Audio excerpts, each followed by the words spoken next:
आता पाहूया टॉप 9 राजकीय बातम्या।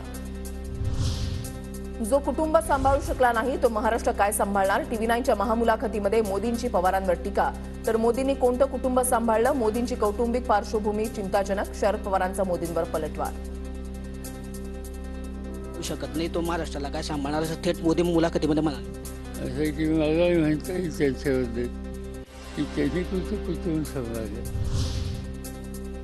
उद्धव ठाकरेंवर मोदींची मदत घेण्याची वेळ येऊ नये अशी आमची प्रार्थना। पवारांची प्रतिक्रिया। ठाकरेंना अडचणीत मदत करणारा पहिला मीच असेल।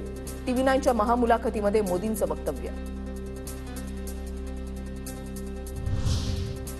देशाचे पंतप्रधान किती वेळा महाराष्ट्रामध्ये येतात यावरूनच त्यांचा आत्मविश्वास दिसून येतो। मोदींच्या महाराष्ट्रामधील प्रचार दौऱ्यांवर पवारांचा टोला। बहिणीनं भावाच्या घरी जास्त दिवस राहू नये। बहिणीनं भावाच्या घरी न राहता तिच्या घरी जावं। महादेव जानकरांचा सुप्रिया सुळेंना खोचक सल्ला। बहिणीनं भावाच्या घरी जास्त दिवस राहिले नाही पाहिजे, आपल्या माहेरात गेलं पाहिजे। काय होतंय, सुप्रिया ते चांगले आहेत, बहिणीप्रमाणेच आहे, पण त्यांनी काय करावं, त्यांच्या माहेरात जाणं। शिवसेना आणि महाराष्ट्राला अडचणीत आणण्याचं काम मोदींनी केलं तर पराभव दिसत असल्यामुळे मोदी खोटं बोलतात। संजय राऊतांचा मोदींवर निशाणा। महाराष्ट्राला आणि शिवसेनेला अडचणीत आणण्याचं काम ज्या नरेंद्र मोदींनी केलं, बाळासाहेब ठाकरेंचा पक्ष ज्यांनी तोडला पैशाच्या बळावर, त्यांच्यावर काय विश्वास ठेवतात त्यांच्या बोलण्यावर? आज ते पराभूत होत आहेत, त्यांच्या पायाखाली जमीन सरकते आहे। ठाणे कल्याणमधील गुंड मिळून शिंदेंचा पक्ष तयार झालाय। शिंदेंचे पुत्र गुंडांना पक्षामध्ये प्रवेश देतात तर राज्यामध्ये गुंडांचं राज्य, याला फडणवीस जबाबदार। राऊतांचा हल्लाबोल। आणि डोंबिवली परिसरामध्ये अनेक गुंड टोळ्या मिळून त्यांचा पक्ष निर्माण झालेला। शिवसैनिकांचा तो पक्ष नाही।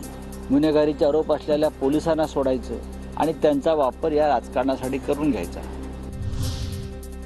स्वतःच्या स्वार्थासाठी राष्ट्रीय नेतृत्वाला खोटं पाडणं चुकीचं। प्रसाद लाड यांची धैर्यशील मोहिते पाटलांवर टीका। तर मोदींच्या सभेनंतर माढ्यामध्ये भाजपचा विजय निश्चित। प्रसाद लाड यांचा विश्वास। स्वार्थासाठी पक्षाला बदनाम करणं, राष्ट्रीय नेतृत्वाला बदनाम करणं, खोटं पाडणं हा धंदा चुकीचा आहे। माननीय मोदीजींची सभा झाल्यानंतर एक जे वातावरण तयार झालं, रणजित सिंग नाईक निंबाळकरांचा विजय पक्का आहे। शाहू महाराजांबद्दलचा व्यक्तिगत आदर कमी होणार नाही। ते रक्ताचे वारसदार आहेत का, इतकाच प्रश्न मी केलेला। कोल्हापूरचे महायुतीचे उमेदवार संजय मंडलिक यांचं वक्तव्य। साहेबांनी म्हणाले ते गोष्ट खरी आहे, त्यांच्याविषयी व्यक्तिगतरित्या आदर आमचा कमी होणार नाही। पण निवडणुकीच्या रिंगणात उभारल्यानंतर मी एक साधा प्रश्न विचारला, मी काय टीका केली नाही। ते रक्ताचे वारसदार आहेत का एवढाच प्रश्न विचारला। यात काय गादीचा अवमान, व्यक्तीचा अवमान।